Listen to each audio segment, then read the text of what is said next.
Quelle est la grandeur de Dieu? Cette question se pose dans deux contextes aussi différents que les discussions philosophiques sérieuses et lors de l'école du dimanche pour les enfants. La réponse généralement donnée lors de ce dernier cas est plus grand que ce que vous pouvez imaginer. En philosophie, notamment en métaphysique, la question de la taille de Dieu est susceptible de prendre la forme de discussion sur la nature de la réalité, l'existence du surnaturel, etc. Un enfant qui demande quelle est la taille de Dieu peut faire sourire un intellectuel, mais un enfant pourrait tout aussi bien rire de la confusion d'un philosophe en face de la réalité. Quand on aborde la question de la taille de Dieu, on doit garder en tête que Dieu n'est pas composé de matière. Par conséquent, il n'a pas de dimension et aucune description spatiale ne lui est applicable. Dieu n'est pas du tout fait, mais il est préexistant, éternel, sans commencement ni fin, selon le livre d'Apocalypse 22 au verset 13 dans la Bible. Il est l'existence et sans lui rien d'autre ne peut exister. Dieu existe en dehors et indépendamment de sa création. Dieu est esprit, selon le livre de l'évangile de Jean chapitre 4 verset 24. Et, en tant que tel, il n'a pas de forme physique ou matérielle. Cette caractéristique de Dieu est difficile à comprendre pour nous. Nous avons un esprit lié à un corps physique et sommes étroitement liés au monde matériel. De manière innée, nous pensons en termes de longueur, de profondeur et de hauteur. Nous pensons que mesurer quelque chose avec précision nous permet de mieux comprendre et nous inventons donc des appareils de mesure. Nous parlons en termes d'angstrom, de pouces, de mètres, de milles et d'années-lumière. Mais nous nous heurtons à un problème lorsque nous essayons de mesurer Dieu car il est immatériel et donc non mesurable. Il est infini à tous égards. Dieu résiste à la notion de quantité et ne se soumet pas à nos tentatives de le scruter, de le classer et de le déchiffrer. Quelle est la taille de Dieu? Très grande.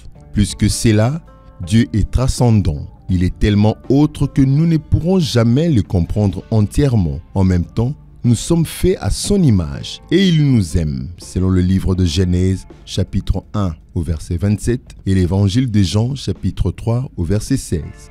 Il s'est révélé à nous par sa parole et par Jésus. Que la question de la grandeur de Dieu vienne d'un enfant à l'école du dimanche ou d'un métaphysicien, la meilleure réponse se résume à ceci. Il est assez grand pour créer l'univers et assez petit pour nous connaître et nous aimer.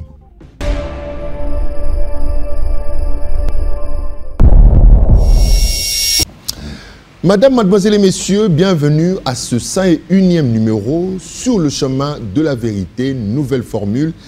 Nous venons là de suivre cet éditorial. Nous parlons aujourd'hui de la grandeur de Dieu. Et dans cet édito, nous avons présenté la problématique. Et ça va se passer toujours comme ça. C'est quoi la grandeur? Qui est Dieu? Peut-il être mesuré? Ou Dieu est-il papa ou père?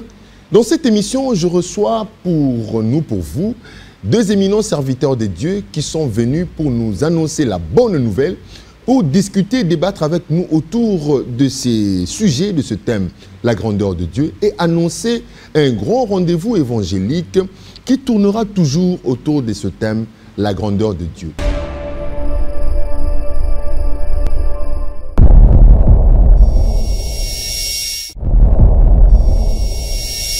Il s'agit de pasteur Barthélemy Omondé à qui je dis bonsoir et bienvenue. Merci beaucoup, bonsoir à vous aussi mon frère. Je dis d'emblée merci à Dieu aussi pour nous avoir offert cette opportunité de nous retrouver dans votre émission devant vous et devant beaucoup de téléspectateurs. Aussi le pasteur Francis Lugunda à qui je dis bonsoir et bienvenue. Bonsoir frère Rémi, Rémi Latour comme nous l'appelons avec beaucoup d'amour. Voilà, c'est pour vous la première fois. Vous êtes membre de cette grande communauté installée ici à Kinshasa, qui est le Centre évangélique et missionnaire ouvrier avec Dieu. Nous allons parler de la grandeur de Dieu. Mais avant d'en arriver, nous voulons vous découvrir, que nos téléspectateurs qui vous découvrent pour la toute première fois connaissent exactement qui vous êtes. Papa Barthélemy, je sais déjà d'emblée, vous êtes le coordonnateur du département de papa.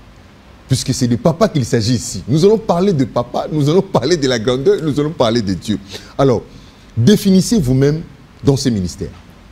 Que je me définisse. Oui. En tant que serviteur. Exactement. Voilà. Merci beaucoup pour cette question.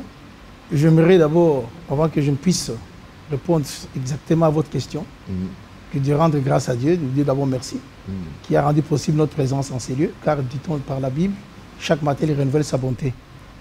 C'est grâce à Dieu que nous nous retrouvons devant vous. Et en dehors de cette disposition de remercier le Seigneur, qui a permis qui raconte dans cette émission, je souhaiterais aussi quand même passer maintenant de manière simple pour vous présenter qui suis-je. Je suis serviteur de Dieu au sein de l'église Semode, du centre évangélique, missionnaire, ouvrier avec Dieu. Semode en sigle. Avant que je ne présente, j'aurais quand même voulu définir les cadres dans lesquels nous évoluons spirituellement. L'église Semode, comme toute église de Christ, c'est une église pentecôtiste qui œuvre dans le champ de l'Éternel en tant qu'une partie du corps de Christ. Ici à Kinshasa, situé dans la commune de Kalamu, dans le quartier Matongé, sur l'avenue Inzia, au numéro 19/21, derrière IMCA et le foyer social. L'église Semode a une mission. Parce qu'il n'y avait pas de mission, je ne pense pas que nous serions tous attirés de vivre au sein de cette église. Il y avait cette mission qu'on nous avait aussi proclamée, qui nous avait quand même stimulé, afin que nous puissions nous y engager avec détermination et foi. L'église Semode repose sa mission sur 4 points, 4 objectifs fondamentaux.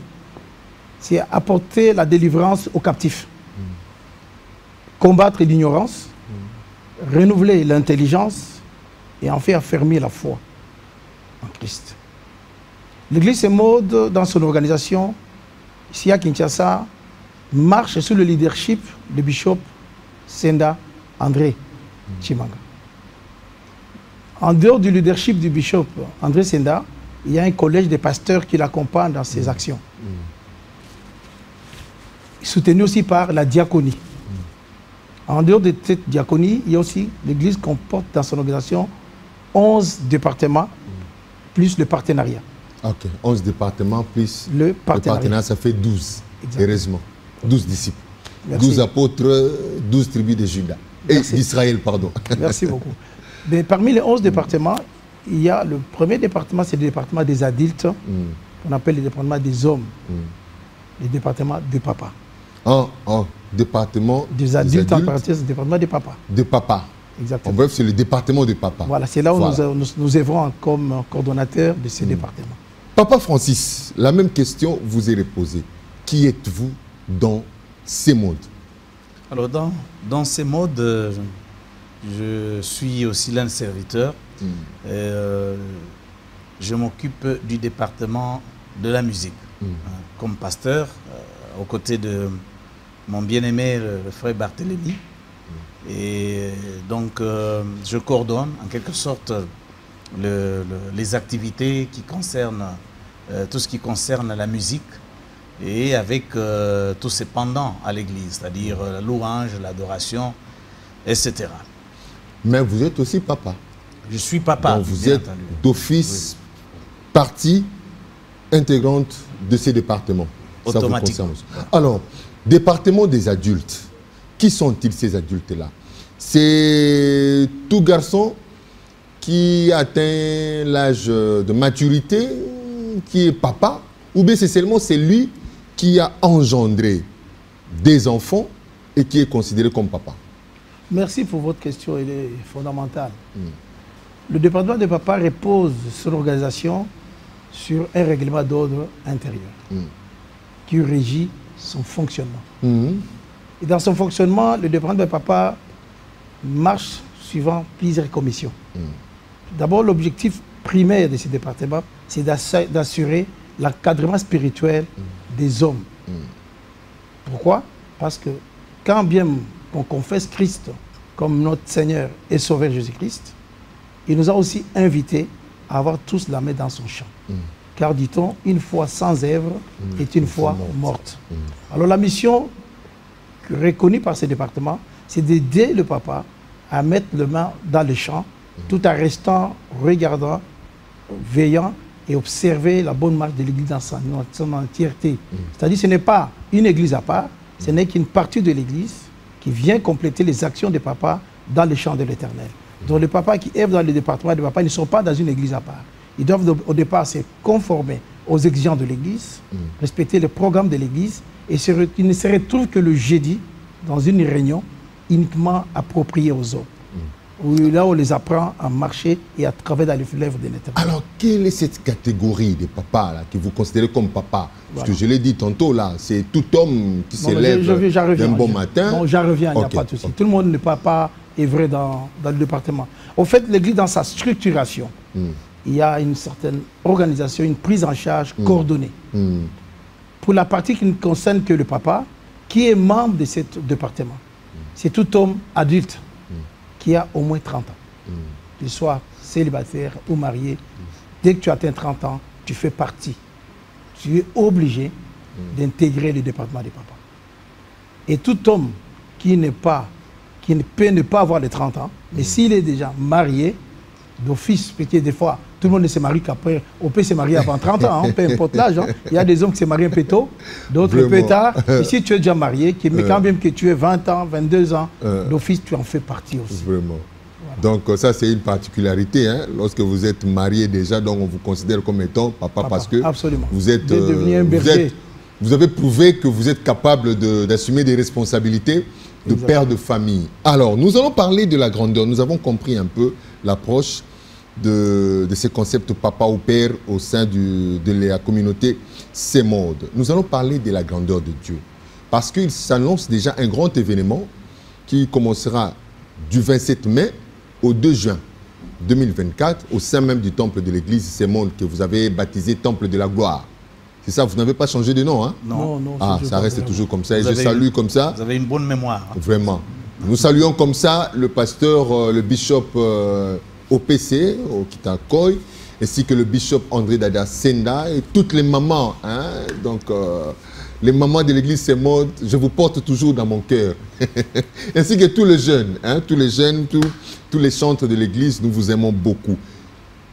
En ces dates-là, il y aura ce qu'on appelle le rassemblement évangélique de papa, où le thème qui sera exploité est ceci: proclamer la grandeur de Dieu, à l'infinitif, hein, proclamer la grandeur de Dieu, et prosternons-nous devant à ses pieds.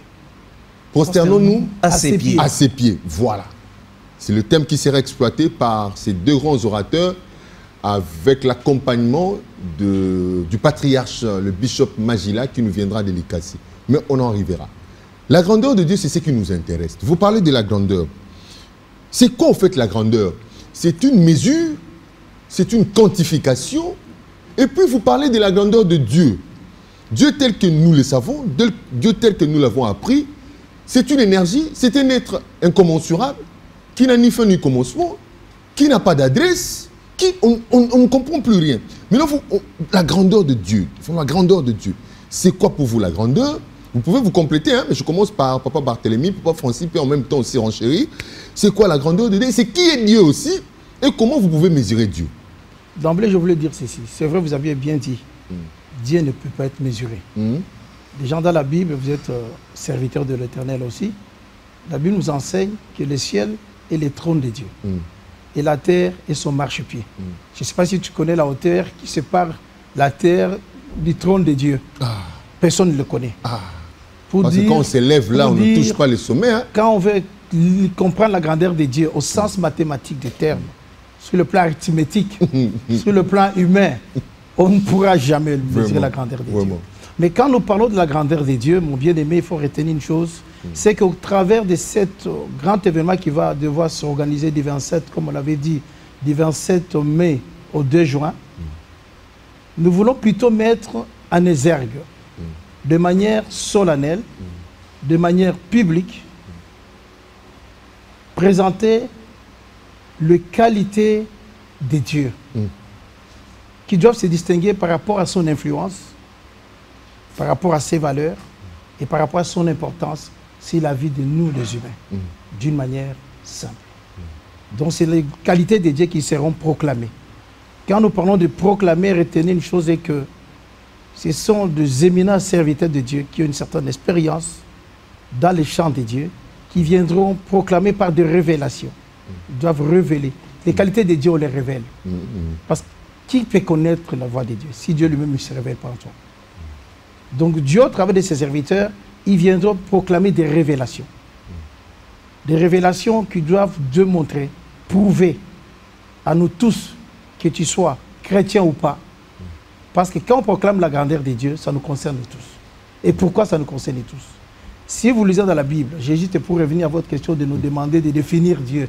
Nous, en tant qu'humains, on ne peut pas définir Dieu. C'est comme si vous demandiez à un vase d'argile de définir le potier. Vous comprenez, le vase d'argile n'a pas le pouvoir de le faire. Mais nous, nous savons, par la parole, par la connaissance, tel que nous a été proclamé dans la parole de Dieu, le Dieu que nous voulons proclamer, c'est lui le Dieu créateur.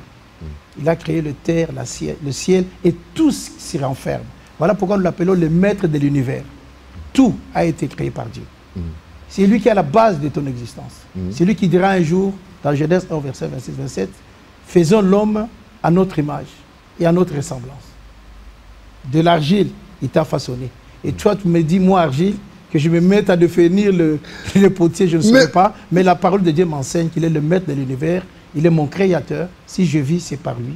Le souffle que j'ai, c'est sa lampe. Donc, tout ce que je suis, c'est Dieu. Donc, je ne peux que élever ce nom au travers de tout ce qu'il fait. Alors, je tire une question par votre réponse et je la pose au pasteur Francis. Pasteur Barthélemy déclare, nous allons déclarer les qualités de Dieu. Nous allons présenter les qualités de Dieu parce que Dieu est immesurable. On ne sait pas les quantifier. Mathématiquement parlant, physiquement parlant, spirituellement parlant, biologiquement parlant, chimiquement parlant. Dieu n'a pas de limite. Mais maintenant, lorsque vous dites, vous allez présenter les qualités de Dieu, est-ce qu'il y a un rapport entre l'homme? C'est parce que vous êtes regardé, vous êtes miré, ah, ma qualité en Zambie. Et directement vous dites, oui, ça va, parce que je suis, parce que mon prochain est, parce que pasteur Barthélemy est, parce que Tristan est, parce que l'évangéliste Moussa est, parce que l'évangéliste Massoudi est, parce que le pasteur Guy Lokoufa est. Je dis, voilà, Dieu est comme ça. C'est ainsi que vous évaluez la grandeur de Dieu. Pouvons nous dire comme ça? Mais il n'est pas loin de la réponse, il n'a pas tort. Je pense que, d'ailleurs, il n'a pas voulu définir Dieu, mais il l'a défini. Lorsqu'il dit, par exemple, que Dieu est le maître de l'univers, n'est-ce pas? Si vous parliez de la définition de Dieu, et certains le définissent comme un être suprême, un être unique, un être universel. Il a parlé de maître de l'univers qui transcende tout, hein, comme diraient les philosophes. Mais la Bible définit Dieu de la manière la plus simple, le créateur des cieux et de la terre. Quand vous lisez le livre de Genèse, vous êtes tout de suite frappé par les premiers mots. Au commencement, Dieu créa les cieux et la terre. Il se définit comme le créateur des cieux et de la terre. On va revenir à la définition de Dieu pour compléter la réflexion et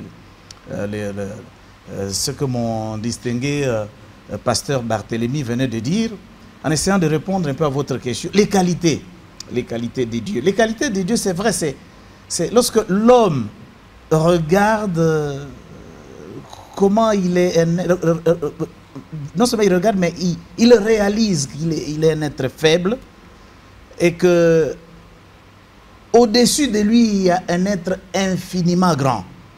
À partir de ce moment-là, déjà commence une certaine ouverture dans son esprit pour commencer à réaliser, ou plutôt appréhender les qualités de Dieu. Les qualités de Dieu, on peut dire simplement, on peut dire par exemple, Dieu est bon, qu'il est plein de compassion. L'homme, à ce moment-là, il regarde à lui, ou autour de lui, il réalise que la bonté, ce n'est pas quelque chose que tout le monde pratique. En réalité, le cœur de l'homme est mauvais, est tortueux par-dessus tout, mais quand il regarde à Dieu, il voit que Dieu est bon. Il réalise que moi, un être faible, un pécheur que je suis, être aimé par un Dieu saint, dont l'une des qualités est la perfection, il s'exclame, il s'extasie, il adore et il dit Dieu est bon.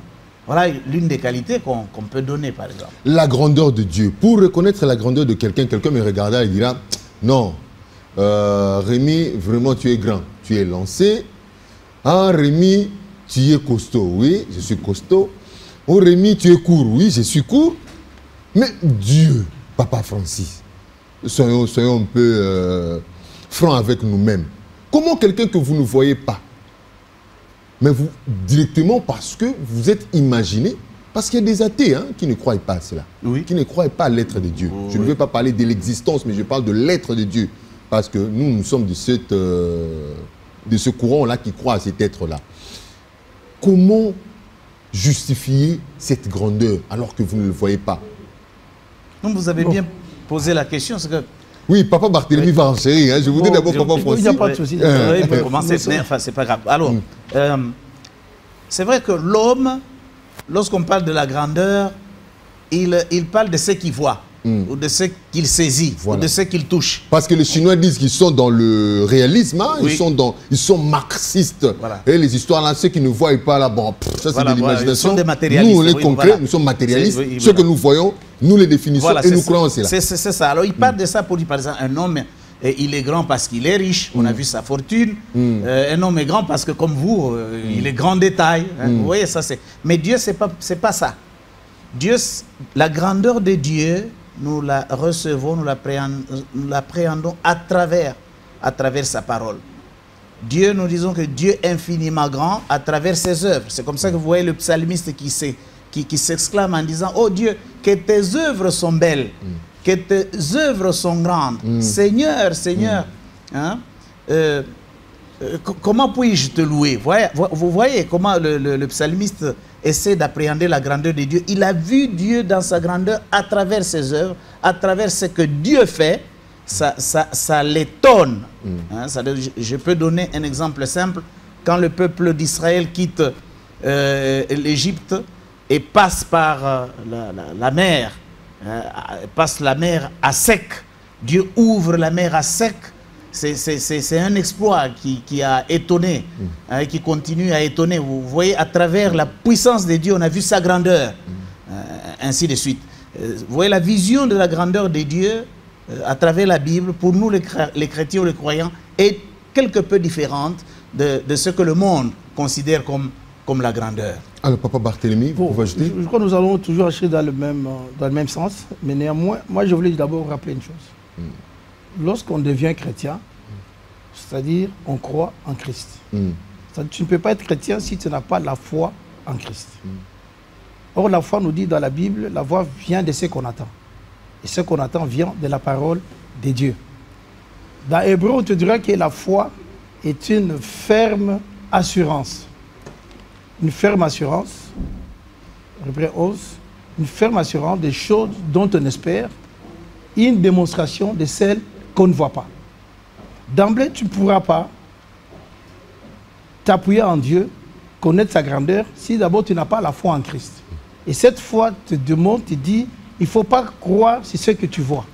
Mais celui qui a la foi repose sa confiance sur des choses dont tu ne vois pas. Donc, à ce moment-là, il faut distinguer deux types de foi, deux types de confiance que je pourrais évoquer ici.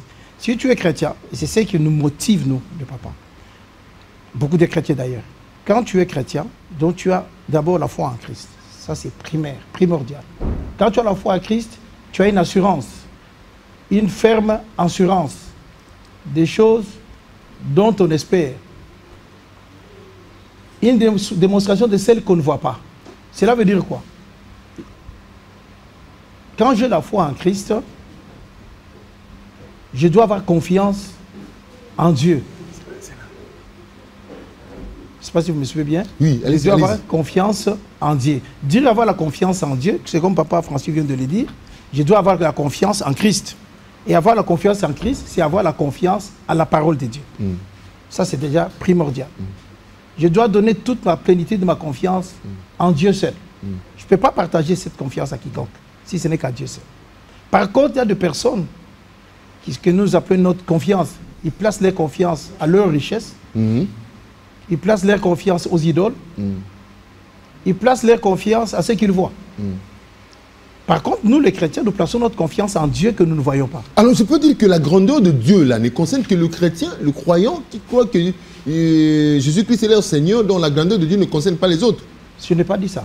L'objectif d'abord de notre démarche, c'est de pousser les autres à revenir aussi, à sortir de cette zone limitée. Nous avons vu, il y a plusieurs exemples qu'on peut donner, même sur cette terre des hommes. Il y a des personnes qui ont donné confiance aux hommes. Les hommes les ont promis ciel et terre, qu'ils n'ont jamais réalisé. Et pourtant, ils le rassuraient. Pourquoi? Parce que moi, je vous donne ma confiance. D'ailleurs, c'est ce que la Bible dit. Maudit soit l'homme qui se confie en l'homme. Mon frère Rémi, je peux être là, je te donne ma confiance totalement. Et moi, je ne connais pas ton cœur. Qu'est-ce qui veut dire qu'au retour que tu as aussi la même confiance envers moi? Vraiment, vraiment. Je peux rester là dupé, t'élever, t'élouer, t'exalter, pendant que dans ton cœur, tu ne me calcules même pas. Vraiment. Et pourtant, pour moi, tu as toutes les considérations. Vraiment. Et quand je veux te poser, tu peux même me promettre ciel et terre que tu ne me diras jamais. Vraiment. Puis dans ton cœur, tu ne me considères pas. Vraiment. Or, il n'y a que le seul Dieu qui sonde les cœurs des hommes. Il connaît les cœurs des hommes. Et la Bible dit encore, il n'y a que Dieu qui connaît le roi. Il dit, la Bible dit dans Proverbe, si vous lisez dans Proverbe 21, au premier verset, la Bible dit que le cœur du roi, c'est le roi. C'est comme un simple courant d'eau. Un simple courant d'eau entre les mains de l'Éternel, qui l'oriente comme il le désire. Pourquoi dois-je perdre mon temps à donner ma confiance à une personne qui est gérée par Dieu? Et pourquoi ne pas aller donner ma confiance à Dieu qui manipule même les cœurs des rois? On a vu des rois promettre, on a vu des rois dire tout ce qu'ils peuvent dire, mais au finish, ils ne le font pas. Mais Dieu, quand il promet, il le réalise. C'est pourquoi nous disons, notre démarche dans la grandeur, la première démarche, c'est la foi. Et cette foi va t'inviter à croire en Christ et à donner toute ta confiance en Dieu. Oui, allez-y. Rémi, vous avez, avant de prendre la deuxième rubrique. Vous avez posé une question pertinente. La manière dont les chrétiens comprennent la grandeur de Dieu ne concerne-t-elle pas les autres? Oui. C'est une question importante. Je répondrai de la manière la plus simple en disant que même si l'on devait reconsidérer ou considérer les choses de la manière dont ceux qui se disent non chrétiens ou non croyants le font, Christ reste grand. Christ reste grand à travers même l'histoire, n'est-ce pas? Regardez, il a influencé même les dates. Chaque fois que nous donnons une date, nous disons, par exemple, l'an 600 après Jésus-Christ ou l'an 200 avant Jésus-Christ. Ce n'est qu'un exemple parmi tant d'autres. Il y a des détracteurs, bien sûr, mais qu'ils aillent consulter les sources historiques. Alors donc, ça, ce n'est qu'un exemple. Et même alors, et même en ce qui concerne Dieu lui-même, il y a des médecins, des scientifiques, devant un cas inespéré de guérison, lorsqu'ils voient la main de Dieu intervenir, ils louent Dieu et disent, mais ça, c'est que Dieu qui est capable de faire. On a eu plusieurs fois des médecins devant des cas compliqués qui ont demandé aux patients, est-ce que vous ne croyez pas en Dieu? Si vous croyez en Dieu, allez prier. Demandez à la famille, aux membres de votre église de prier. Lorsqu'ils sont arrivés à un moment où ils disent, à ce moment-ci, il n'y a que Dieu qui peut intervenir par sa main puissante. Donc vous voyez que même eux, ces scientifiques, ces grands philosophes, les gens qui sont enfermés dans des pensées un peu compliquées, finissent par reconnaître la grandeur de Dieu. D'ailleurs, je peux renchérir. Hein. Je me rappelle à l'époque, on était élèves. Rapidement, de manière succincte. J'ai juste complété l'idée de pensée philosophique. Je me rappelle à l'époque, on était encore des élèves à l'école secondaire. On avait étudié certains philosophes. Hein. Je crois les cas de ceux-là qui nous parlaient sur l'existentialisme. Pour eux, le sens, pour nous les chrétiens, le sens précède l'existence. Pour eux, non, il faut d'abord voir pour exister. L'existence précède l'essence. On aurait appris même avant la fin de leur vie. Ils ont décliné à leur propre philosophie parce qu'ils ont compris réellement que Dieu existe. Voilà. Parce qu'il reste un Dieu souverain, il existe au-dessus de tout. Voilà, il reste un Dieu souverain, il est tellement grand, sa grandeur est manifeste. Nous allons le découvrir tout au long de cette émission. Mais prenons encore cette troisième rubrique, Vox Pop.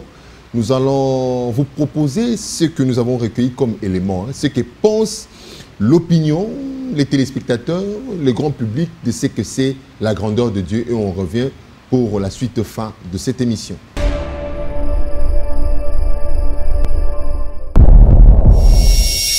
la grandeur, c'est quelque chose d'important quand même. Parce qu'on voit que les disciples se posaient la question, qui est le plus grand parmi nous? En fait, la grandeur n'est pas une donnée opposée à la volonté de Dieu ou au dessein de Dieu. Mais il dit que celui qui veut être grand soit le serviteur de tous. En fait, vous verrez qu'aujourd'hui, quand on veut être grand, on veut écraser les autres.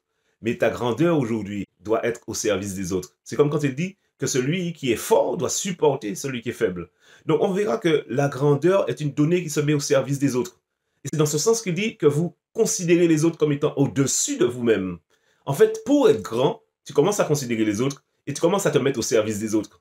Alors que, inversement, on te dit, ah non, il faut épargner, il faut peut-être qu'on te serve, il faut peut-être qu'on t'honore, qu'on te valorise. Mais en Christ, les valeurs sont tout autres. Les valeurs sont tout autres. Tu veux être grand, tu te mets au service des autres, tu mets tes dons au service des autres, tu te disposes, et là, tu seras appelé grand. Et on te reconnaîtra demain. Que Dieu te bénisse, sois grand pour le... Bien plus grand. Hein. Et donc, si Dieu est plus grand que moi, ben, la conséquence, c'est ce qui était dit dans ce paragraphe. Ça veut dire qu'il est digne de respect, d'adoration, et qu'on peut, ben, comme tu disais quand on a parlé de la Bible, l'écouter et après ça lui parler. Et parler à quelqu'un de plus grand que nous, c'est trouver une aide, c'est trouver un guide, c'est trouver des conseils qu'on ne serait peut-être pas capable d'imaginer tout seul. Et donc se dire que Dieu est plus grand que nous, c'est quelque chose de très intéressant, de très important. Alors c'est vrai qu'un esprit, quand je te dis Dieu est un esprit, tu penses à quoi? Le mot esprit te fait penser à quoi? Bah, pour moi, un esprit, c'est quelque chose qu'on ne peut pas voir. Voilà, c'est d'abord l'invisible, effectivement. Qu'on ne peut pas toucher, qu'on ne peut pas sentir. Ouais. On peut voir Dieu comme nous, mais Dieu n'est pas comme nous. Et heureusement d'ailleurs, heureusement.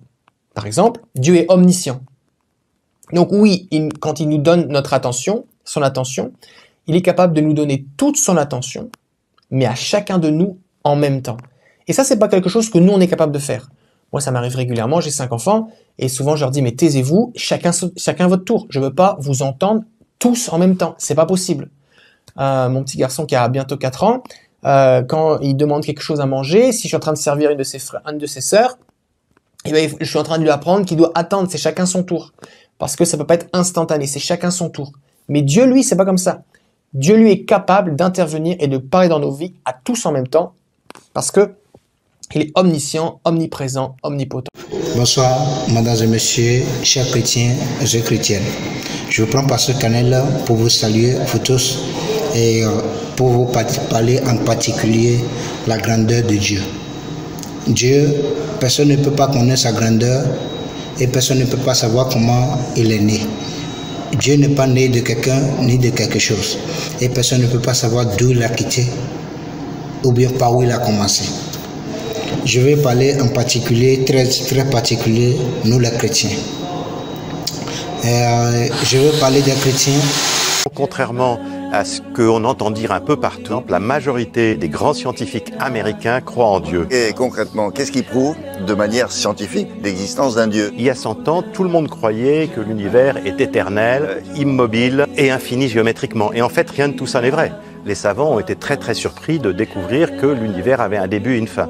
On voit très bien que le fait que l'univers ait un début et une fin pose un problème, parce que s'il y a un début et une fin, qui c'est qui l'a fait? L'univers est construit sur des réglages incroyablement compliqués, fins et ajustés, et donc c'est inexplicable par le hasard. Il y a un très grand savant américain qui a essayé de faire des calculs, il n'est pas le seul, et il a dit qu'il y avait autant de chances que l'univers se soit formé tout seul comme ça, que si on tirait une flèche avec un arc de la Terre et qu'on atteignait à l'autre bout de l'univers, à des milliards d'années-lumière, une petite cible de 1 cm². Donc voilà, donc c'est tout à fait déraisonnable.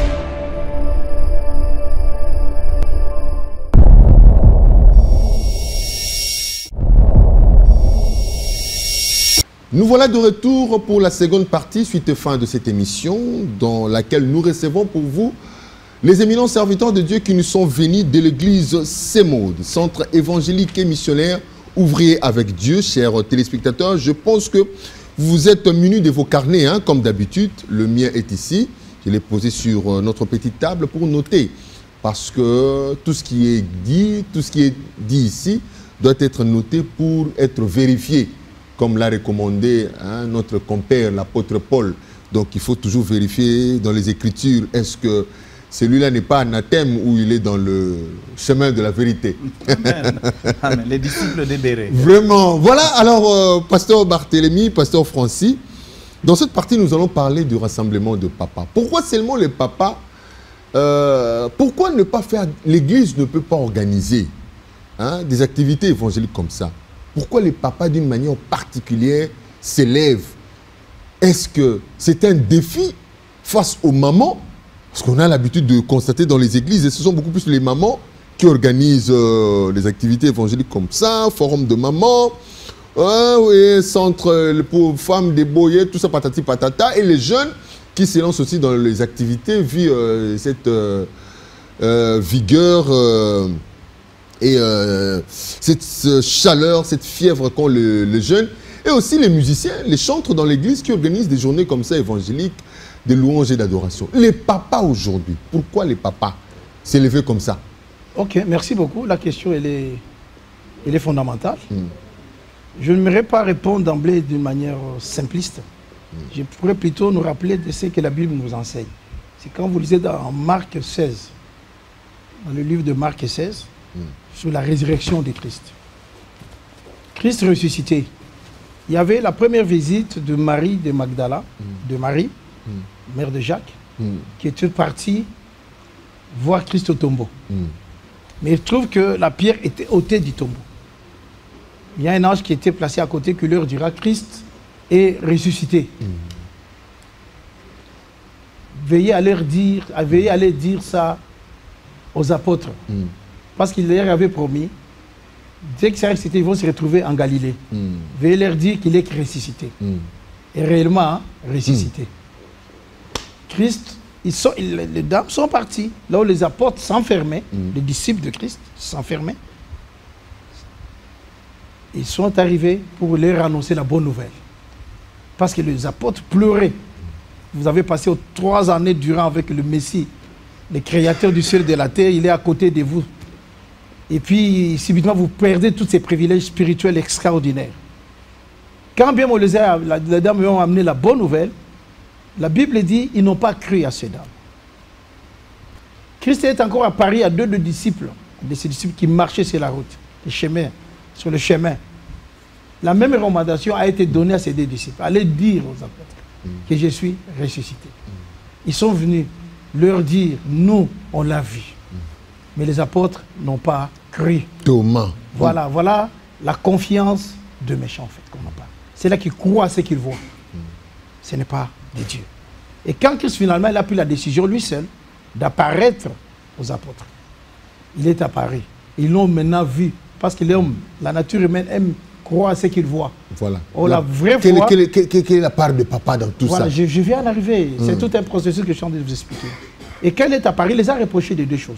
L'incrédulité et la dureté de leur cœur. Ah, ça, c'est les caractéristiques des papas. Hein? Vous avez compris? Donc, ce sont des Ça, caractéristiques... au moins, on reconnaît ça au papa. Ce sont des caractéristiques qu'il a trouvées auprès des apôtres. Mais Dieu leur donnera cet ordre du vin. Quand vous lisez dans Marc 16 au verset 15. Allez faire de toutes les nations mes disciples. Ok. Je ne pense pas qu'il avait adressé cette parole aux dames ou à nos sœurs. C'était une parole qu'il a dit d'emblée aux apôtres. À mon avis, à ses disciples. Ce n'était pas de femmes, c'était des hommes. Bon, il y avait des disciples, non? Bien sûr. Ça, c'est un autre débat. Voilà, ça, c'est notre débat. Mais néanmoins, il a adressé la parole, il a donné un ordre là où ses apôtres étaient enfermés. S'il y avait aussi des sœurs, ça, je ne peux pas confirmer. Mais au moins, la parole était adressée aux disciples, parmi lesquels on peut compter ses apôtres. Et ces apôtres, à mon humble avis, c'était des hommes. C'est des fois à tort que les hommes pensent que l'évangélisation, aller gagner les âmes, est une tâche uniquement appropriée aux mamans. Donc c'est une tâche qui a été donnée à nous tous. Et je pense si les hommes, surtout au niveau de notre église, pourquoi nous sommes là, je vais vous expliquer, c'est par rapport à notre organisation. J'avais dit que le département des papas marche avec des commissions, plusieurs commissions. Je peux citer la commission d'intercession, protocole, nous avons la commission des sports, commission des finances, commission de contact social, les femmes de contact social. Nous avons aussi une commission d'évangélisation. Et c'est de cette commission qu'est née l'initiative, cette grande initiative de mettre en place les rassemblements évangéliques des papas. Au fait, les papas, ce n'est que juste une dénomination. Parce que l'idée est venue de cette commission qu'on a dénommée REP, Rassemblement évangélique des papas, mais au moins les objectifs ne se limitent pas uniquement aux papas. C'est de pousser aussi aux hommes, commencer à Jérusalem, à l'église, que nous aussi, l'ordre divin a été donné à nous tous, aux hommes et aux femmes, même aux jeunes.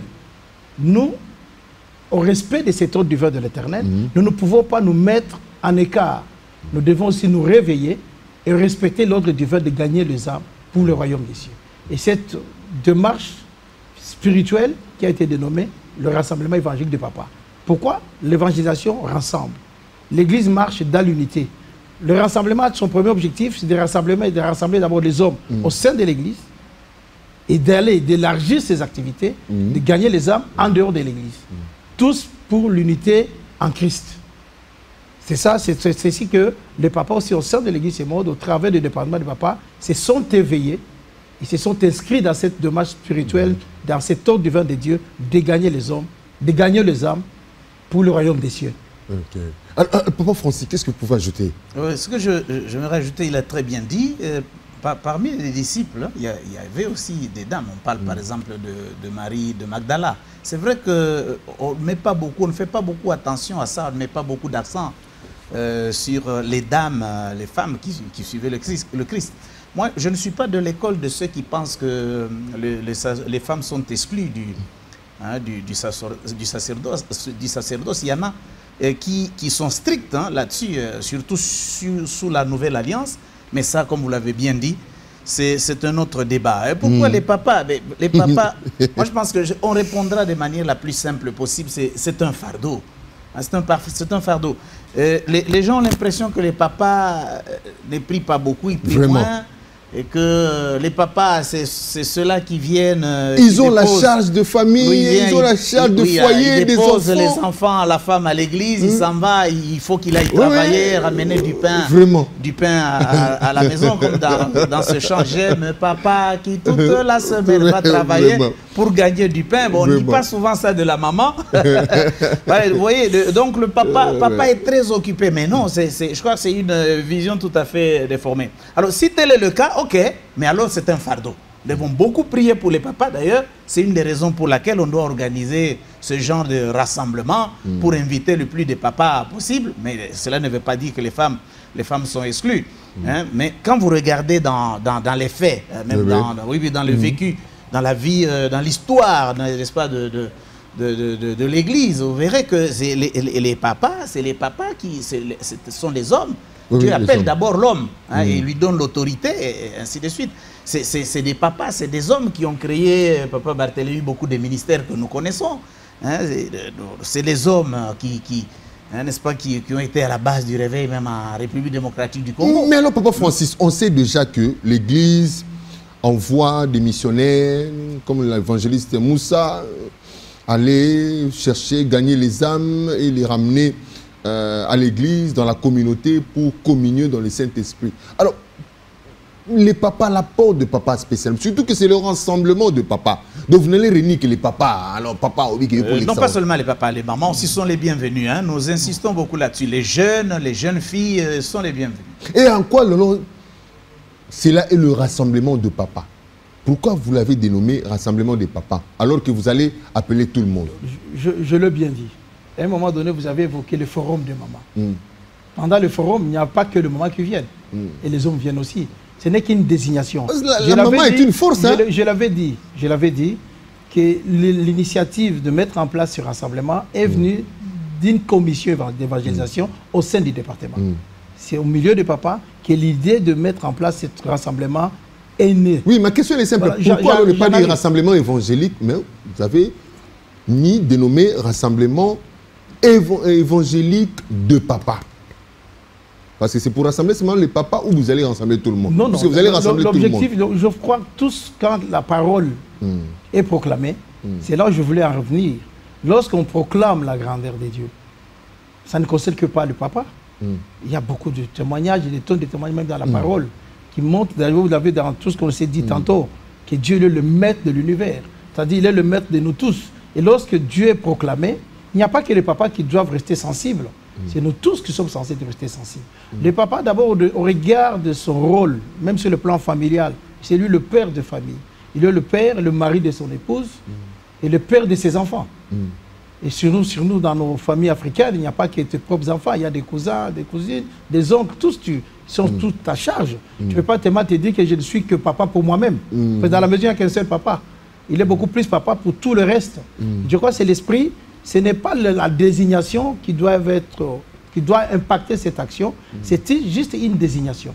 Mais les objectifs, comme je l'avais dit tantôt, c'est de gagner des âmes. Que ce soit de hommes, femmes, enfants, tous nous sommes appelés à être gagnés pour le royaume des cieux. Et je pourrais, peut-être pour essayer un peu d'enrichir mon propos, réveiller notre attention par un détail important. Lorsque nous sommes en train de chercher, lorsqu'on lance une opération d'évangélisation, c'est pourquoi nous voulons que les âmes soient gagnées. Le message actuel ici concerne nous tous. Que tu sois grand, petit, riche ou pauvre, quel que soit ton rang et ton nom, que tu sois occultiste, magicien, sorcier, c'est vrai, tu es habitué à faire du mal aux autres. Sachez une chose, je vais te rappeler une chose. Même sur la croix, quand Christ était sur la croix, il était mis à côté de deux malfaiteurs.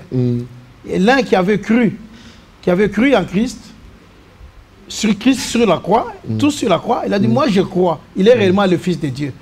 Et Dieu, comme il est un Dieu, dont sa grandeur de miséricorde, sa grandeur de bonté est tellement incalculable, le jour même, Christ a oublié, aujourd'hui même, toi et moi, nous serons au ciel.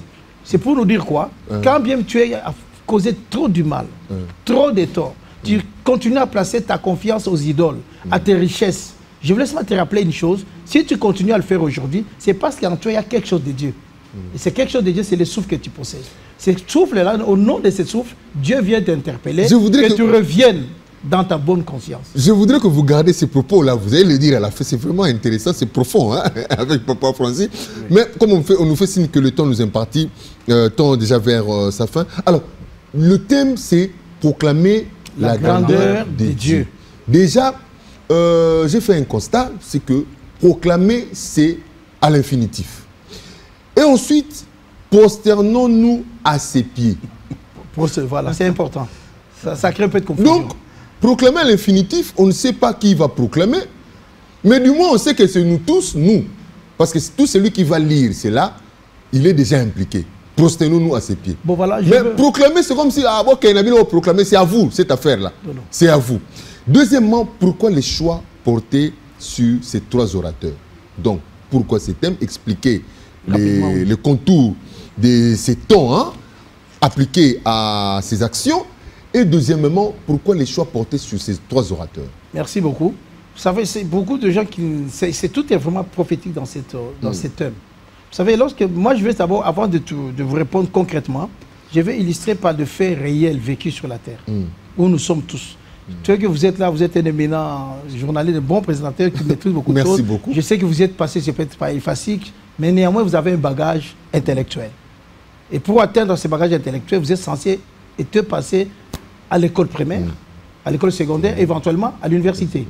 À l'école primaire, on peut passer toute l'année, mais le 2 juillet, pour nous à l'époque, c'était le jour de la proclamation. Et lorsque nous y allons, tous, tout le monde ne proclamait pas. On pouvait être dans la salle, 50, il n'y avait qu'une seule personne, c'est peut-être l'enseignant qui va proclamer. Donc proclamer doit être quand même un verbe qui doit être pris en charge par une personne, qui vient avec la réponse, qui vient avec le témoignage, qui vient avec la parole. Il vient proclamer. Et nous tous, nous devons être sur nos bancs en train d'attendre les résultats. Voilà, après débat et délibération, à huis clos, vraiment. Sur le cours de ressusciter les morts, sur 500 candidats, tous ont échoué, excepté le Dieu créateur. Il y avait un deuxième cours qui peut tuer d'indulgents de la boue, le lever, le faire asseoir parmi les grands. Sur ces cours, tous ont échoué. Il n'y a que le Dieu créateur qui a réussi. Il l'a fait dans le passé, il le fait maintenant. Et il continue à le faire. C'est-à-dire la personne qui proclame. Parce que les jours de l'évangélisation, tous ne sont pas chrétiens. Peut-être moi, et mon frère bien-aimé pasteur Francis, nous pouvons accepter de le proclamer parce que nous connaissons qui est Dieu. Quelqu'un qui n'a jamais confessé Christ comme son Seigneur et Sauveur. Et tu lui dis, vous venez dans une évangélisation, dit proclamons ensemble avec quelqu'un qui ne l'a même pas encore accepté. Quand on proclame la grandeur de Dieu, on exprime la reconnaissance de ces dieux, qui il est. Automatiquement, il y a des effets. Qui respire l'Éternel. Hein? Amen. Voilà. Tous. Et quand quelqu'un qui n'est pas encore chrétien, et lorsqu'on va le proclamer par les invités, les orateurs qui ont cette charge de le faire, sur base de leur témoignage, sur base de leur expérience, sur base de tout ce que Dieu va leur révéler, même les païens qui viendront, c'est là qu'ils n'ont jamais cru en Christ. Ces jours-là, ils vont aussi le reconnaître. Pourquoi les choix portés sur les 3 orateurs? Pourquoi les choix portés? C'est ce que je suis en train de dire. Pourquoi il fallait qu'à la hauteur de cet événement, il fallait qu'on trouve aussi des éminents orateurs. Des personnes qui ont une longue expérience avec Dieu. Dieu, on ne le découvre pas en un clin d'œil. Dieu, d'abord, personne. Il y a un verset qu'on peut lire dans la Bible, allez-y, allez-y rapidement. Après, hein. Donc, non, allez-y rapidement, vous pouvez lire. Parce que ça nous permet de vérifier. Dans Psaume 145, vraiment. Je le lis pour vous, pour nous aussi. L'Éternel est grand et digne de recevoir toute louange. Sa grandeur est insondable. La grandeur de Dieu est insondable. Et je crois quand on commence, lui-même il se révèle. Parce que dans la proclamation, il y a la révélation. C'est-à-dire nous venons tous écouter des révélations. C'est quand même quand vous êtes élève, le jour de la proclamation, personne ne connaît les résultats. Il y a des concurrents qui se disent qui sera le premier, qui sera le deuxième. Mais la proclamation vient trancher les choses. C'est le jour de la proclamation que ceux-là qui continuent à placer leur confiance aux idoles, ils comprendront le temps de Dieu vient de sonner. Qu'il ne soit pas tard, parce qu'un jour tu vas le regretter. C'est une opportunité que Dieu te donne pour que tu reconnaisses que tu es aussi appelé à les louer. C'est ainsi quand on les proclame, automatiquement on exprime toute cette reconnaissance, tu es obligé de les louer. On aura le bishop Magila qui viendra de Likassi, de l'église du plein évangile Rama de Likassi, une grande communauté. On aura aussi le bishop OPC Okitakoy qui nous viendra de Semode, États-Unis d'Amérique. Et on aura le bishop André Nsenda Chimanga qui est de Semode, RDC ou Semode Kinshasa. Il faut signaler aussi que Semode est étendu. Semode est installé partout à travers la RDC. Il y a des cellules, il y a des assemblées par-ci par-là. Et dans le monde aussi, Canada, États-Unis, France, tout ça, Semode est là. Et la mission continue. Alors, pasteur Francis, je m'en vais vers vous avant qu'on clôture avec le pasteur Barthélemy. Vous êtes le... Bon, je m'abstiens de dire le patron, parce que le patron, c'est le Christ lui-même. Vous êtes le responsable, le coordonnateur du département de la musique. Comment va s'organiser la musique? Est-ce que pendant cette semaine, parce qu'il faut le dire, lundi, mardi, mercredi, jeudi, vendredi, excepté le samedi, où on se repose, pour reprendre et clôturer les dimanches. Le dimanche sera le matin, de 7h à 13h. Et pendant la semaine, les 5 jours, là, c'est de 16h à 19h, plus tard 20h. Comme d'habitude dans nos églises. Alors, la musique va être organisée comment? Merci. Y aura-t-il d'invités, tout ça? Merci, bien-aimé Latour, comme j'aime bien vous appeler. Merci beaucoup. Permettez que je fasse juste un petit pas en arrière au sujet de ce que nous disions tout à l'heure. Pourquoi les papas? Pourquoi les papas? Oui, rapidement, parce que le temps... Très rapidement. Le temps déjà... Un peu d'emphase à ce que mon bien-aimé a dit. Simplement, Dieu a utilisé les papas, Dieu est passé par les papas pour leur donner cette grande vision. Alors c'est pour ça, c'est les papas qui... Et ensuite, c'est les papas qui organisent ce rassemblement. C'est pour ça qu'on l'appelle rassemblement des papas. Oui.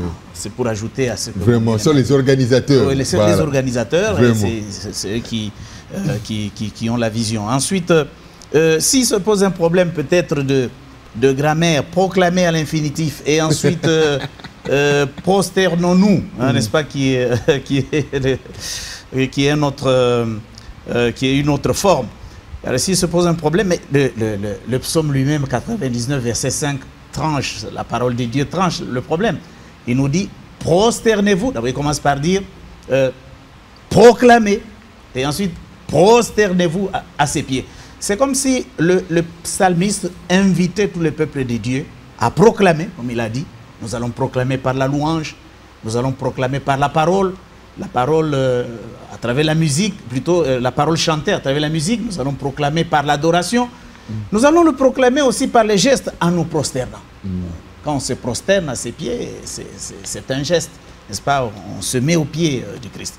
Voilà en quelques mots pour un pas en arrière. Mais maintenant, pour répondre à votre question, la musique, comment sera-t-elle organisée? Nous avons au département de musique une organisation. Nous avons 3 groupes pour le moment. Nous avons les ailes de l'Éternel, nous avons God's Glory ou Galdé, et puis nous avons les ouvriers avec Dieu. Et donc, c'est le groupe que le peuple de Dieu est appelé à venir encore découvrir.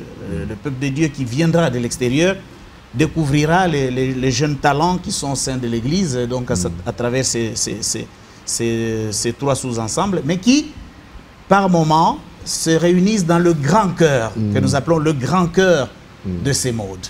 Alors donc, nous avons ces 3 groupes, le grand chœur de ces modes, et puis il y a l'orchestration avec le bien-aimé frère Joël Combo qui dirige, que nous appelons le maestro qui dirige... le directeur artistique. Le directeur artistique qui anime la partie orchestrale.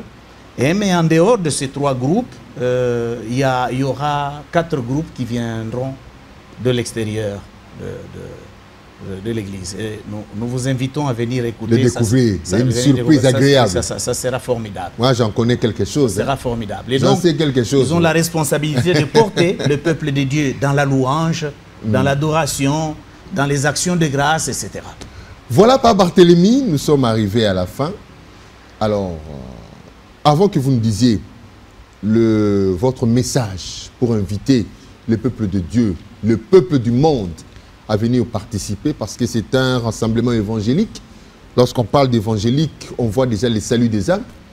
Alors, expliquez les programmes, donnez aussi les numéros de contact, et après, vous chutez avec ce message. Voilà, merci beaucoup. La caméra est devant vous. Notre rassemblement évangélique de Papa 3e édition va bel et bien se dérouler au centre évangélique et missionnaire ouvrier avec Dieu, ces mots dans sigle, situé dans le quartier Matongé, derrière IMCA et le foyer social, sur l'avenue Inzia, au numéro 19, bar 21. Le programme se déroulera du lundi 27 mai, et il va se clôturer le dimanche 2 juin, excepté le samedi 1er juin qui n'y aura pas d'activité. Du lundi au vendredi, les activités commenceront de 16h30 jusqu'à 19h30. Et le dimanche, il n'y aura qu'un seul culte de 7h30 à 13h30. Voilà ici résumé le numéro de contact. Nous avons au niveau du département, il y a un secrétariat dont le numéro, c'est 0 81 5 99, c'est-à-dire 994 et 6. Allez-y doucement. C'est plus 243. 815 994 et puis 699 plus 243 815 994 et puis 699, c'est ça le numéro de contact. Voilà. Alors le message à adresser à tous ceux qui le dernier mot pour clôturer cette émission, nous voulons juste lancer notre invitation à vous tous, bien-aimés téléspectateurs qui nous suivez. C'est vrai, nous n'avons pas tous la même confession de foi. Mais il y a au moins quelque chose que je voulais éveiller dans vos esprits, c'est le souffle de vie. Ne fais-ce que le souffle de vie, si tu es ce que tu es aujourd'hui, c'est le souffle de vie que tu as là, c'est la lampe de l'Éternel.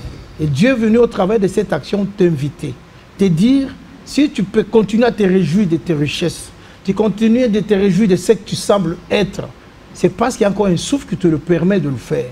Sache que le souffle de vie, comme c'est bien décrit dans Proverbe 20 au verset 27, cette souffle que tu as, c'est la lampe de l'Éternel. Il n'y a que lui seul Dieu qui sait l'allumer quand tu le veux et il peut l'éteindre quand tu veux. C'est vrai, rester fidèle à ce que tu fais loin de Dieu, ce n'est pas une garantie. Amen. Comme dit-on dans Matthieu 16 au verset 26, à quoi servirait à l'homme de conquérir ce monde s'il perd son âme?